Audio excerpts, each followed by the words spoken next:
Hey everyone, so another thing that we are going to do, and it's going to be every other week except this week, because we want to do something with the plants. That's why you can see all the dirt and stuff in the background. We are going to read. I am going to actually read to the children. And we found a series that we really liked because it is called The Goddess Girls by Joanne Holbrook and Suzanne Williams. I probably butchered her last name. They talk about each of the goddesses and their aspects, like different aspects of them. This book is called Artemis the Loyal. So it's going to talk about Artemis's loyal aspect. And so we're going to read this every other Wednesday so you can follow along with us and actually let your children listen to the book too. Hope you enjoy. There's 27 books. Yes, as Lily said, of the Goddess Girls, there is 27. We are trying to slowly collecting them. This is book 7. You don't have to read these books in order, so there is not. It says that you don't have to read them in order. So, hope you enjoy, and we are going to read this. So this is Goddess Girls. This is Artemis the Loyal. So we're going to talk about Artemis and her aspect of being loyal. Does anybody know what loyalty means? To be together. I think it's where like people like rely on you and trust you, and you're like very nice and like won't betray people. Yes.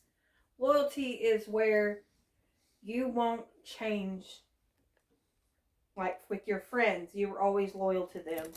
You won't backstab them. You're always there for them. So that is what loyalty means. So now you're going to learn about Artemis's loyal side.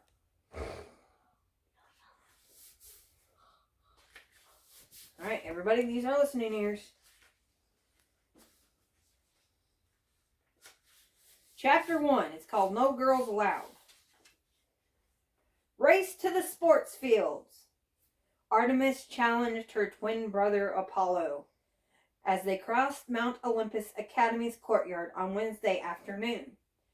Practicing for the Olympic Games, which would take place on Saturday, were now in progress.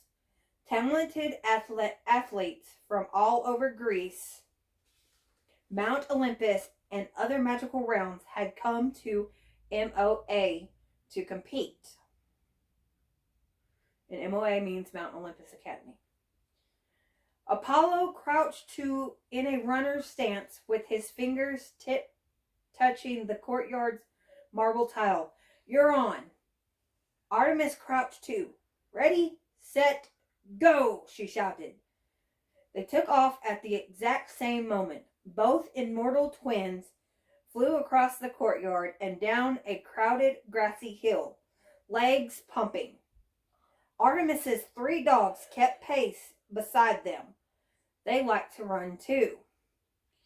The twins' best sport was archery, but Artemis loved any kind of athletic competition. As archers, she and her brother were evenly matched. However, with some extra effort, she could usually beat him in a race. Right now, he was a couple of feet behind her. Slowly, she began to widen the lead, her eyes on the sports field. Ahead of them, colorful banners waving high on the flagpole that lined the edge of the largest field. Each had a logo for a particular sport. However, there was no logo for archery. It wasn't an Olympic event. Not that it mattered in Artemis's case. She had no chance at winning in the Olympics. Why? Because all those competitors here for the games, every single one of them, was a boy. Not a girl among them. Girls were not allowed to compete in the games. Thinking about it, Artemis' shoulders tightened. It wasn't fair. She glanced back at Apollo. Ye gods! he was gaining on her. Then, just then, Ares, who was the fastest runner at MOA, saw them coming. A crowd of students had gathered alongside one of the tracks to watch the foot race practice, and he was among them. Grinning, Apollo, he cupped his hands around his mouth and called out, "Go! You can't beat her. She's a girl." Oh no. That did it. Gritting her teeth, Artemis gathered all her determination. Her eyes locked on the field lines. With a huge burst of speed, she sprinted across the edge of the field, well ahead of Apollo. "Whoa!" shouted Ares. He jumped back to avoid her plowing into him before she could skid to a stop. As she stood catching her breath, Artemis shot him a superior glance. "I may be only a girl, but I won, didn't I?" "Uh-huh, sure, good race," Ares said lamely. Artemis had noticed that whenever a girl was good at a sport, boys seemed to lose interest. Turning, she saw Apollo standing behind her. His face was red as her favorite chiton. I can't remember what a chiton is. Anyways. "Thanks a lot," he grumbled. "Way to embarrass me in front of my friends." "What?" she shouted. "I'm supposed to lose? Just so he can save face? No way!" "Hey, Artemis, over here!" Athena called from the stands. A light breeze blew a lock of the goddess girl's natural wavy brown hair across her cheek, and she pushed it back with one hand as she waved her other. Still annoyed at her brother, Artemis stomped off to sit with her friend. All the events practices were going on at the same time, and Athena was watching the discus throwing, which is like a disc. It's kind of like a frisbee, but they're like made out of clay. She scooted over to make room for Artemis. A god boy named Atlas was up first. He held a disc about the size of a dinner plate, in his right hand. As the girls watched, he sprang onto action. Twisting his body, he turned in a full circle to gather momentum. "Arg!" he grumbled. And then with a mighty heave, he flung the discus high and long. It flew half the length of the field. The other MOA boys had come up to cheer his attempt. "Way to go, Atlas!" Apollo called out. He punched his fist into the air. "That rocked," called Ares. Artemis glanced at them. Sure, they all got excited when a boy did well at a sport. Suddenly, Ares seemed to forget that all about the discus, and his head jerked in Artemis's direction. She straightened. "What's he looking at me for?" But then she realized he was staring at something beyond her. Looking over her shoulder, she saw her friend Aphrodite approaching. Half the boys on the field stopped what they were doing to watch the goddess girl stroll towards Athena and Artemis. Her long hair shone like gold in the sunlight, and the hems of her bright blue chiton fluttered with her every step. It's clothing. What they're wearing. You see what they're wearing? Yeah, it's that clothing. It's like a dress. Kind of. Her sparkly blue eyes smiled at Ares as she gave him a little wave of her blue nail polish fingers. Those boys probably thought all the girls should be girly girls like Aphrodite and leave athletics to guys.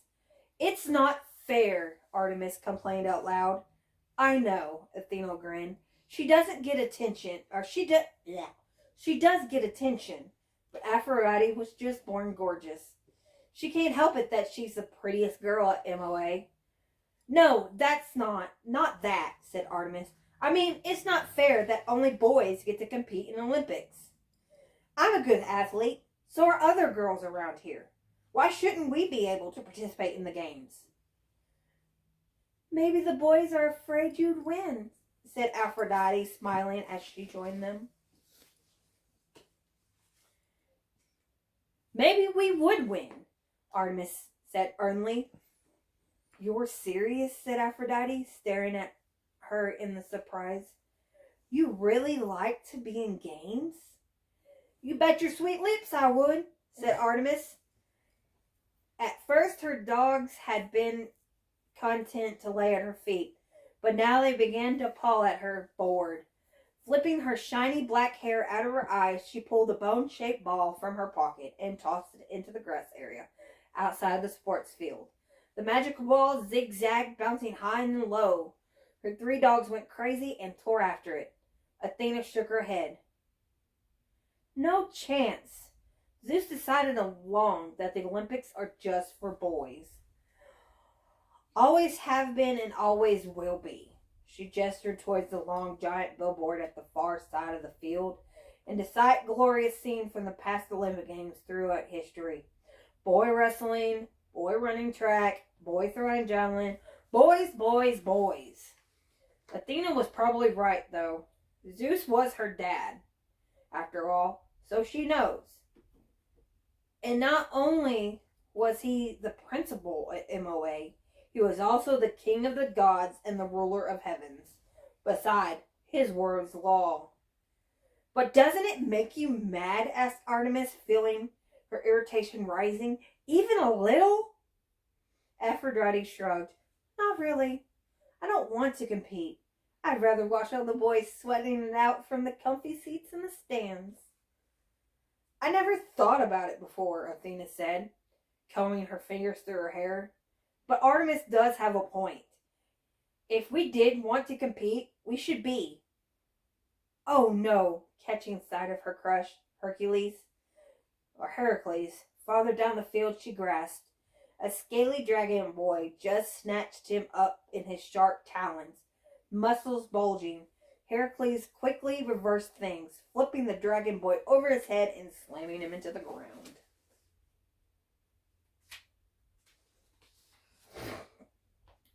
Flame shot from the dragon boy's snout, singeing the ends of Heracles' hair. Athena bounced excitedly in her seat and yelled, Yes! Pin him! Glancing over his shoulder at her, Heracles grinned and gave her a thumbs up. Just then, with ears flapping and tail wagging, Artemis's dogs returned. Her beagle Ambi was in the lead with the ball, which he dropped in the palm of her hands. Good boy, she said, unfazed by the dog's slobber that now covers the ball. Aphrodite scooted a little way, but didn't say anything. Everyone knows she had an aversion to dogs and dog slobber. Thirsty, boys? Artemis asked, noticing how hard her poochers were panting. Hopping up, she led them to an oval-shaped stone fountain a few feet away. It had been designed in the shape of a big O for Olympics. But Poseidon, god boy of the sea, especially for these games, at its center, water sprayed outward in the loops and twisting from its many spigots, seeming to dance in the air for a few seconds before tumbling back into the pool below. Poseidon had waded into the fountain's waters and was tinkering with the plumb mechanism, trying to make each spigot sound a different musical note when water spurted from it. All around him, magical fish... Hang on. Here, have this. Hang on.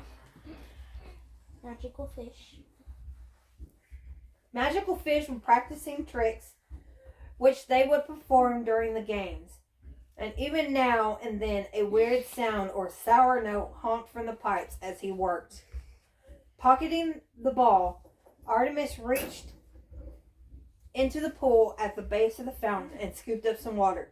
Here, she said, holding her cupped hand out so each dog could drink from it. When they finished lapping up the water, she pulled the ball out again.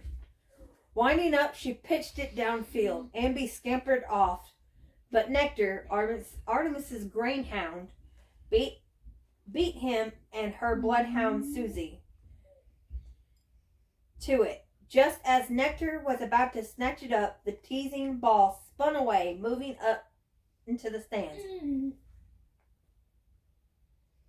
Hey, you got a pretty good arm for a girl, said mortal boy.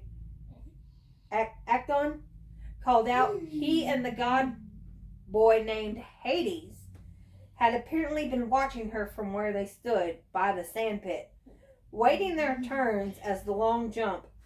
At any other time, Artemis might have taken Acton's words as a compliment, but at the boys' only game and given what Ares had said after her race with Apollo, it made her steaming mad.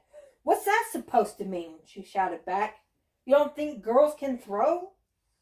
But Acton didn't hear it because right then a cheer rose up from the crowd in the stand over the track. Another practice foot race had begun, and Ares, as usual, had broke out in front of the pack of the runners. Go, go, go, Aphrodite yelled from the stands. She and Ares had an ongoing off-again relationship that had been more than just off lately, ever since Ares sung a sweet song about her at the last school dance. That's the way, she cheered, because of course that's all girls could do at the games, cheer for the boys. Grrr, thought Artemis. Has Hades jumped yet? Someone asked. Artemis looked over her shoulders to see Persephone.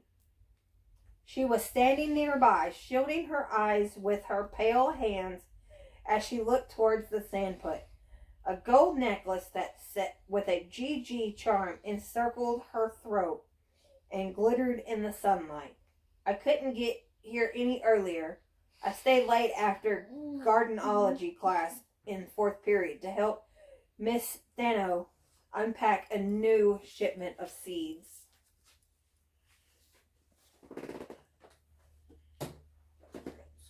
No worries, said Athena, joining them just then from the stands. He hasn't had his turn yet. The 3 girls and Aphrodite were best buds, as well as the most popular goddess girls at MOA, and they all wore the look-alike GG necklace. Oh, good. Persephone's red curls bounced as she went up on tiptoe, waving to catch Hades' eyes.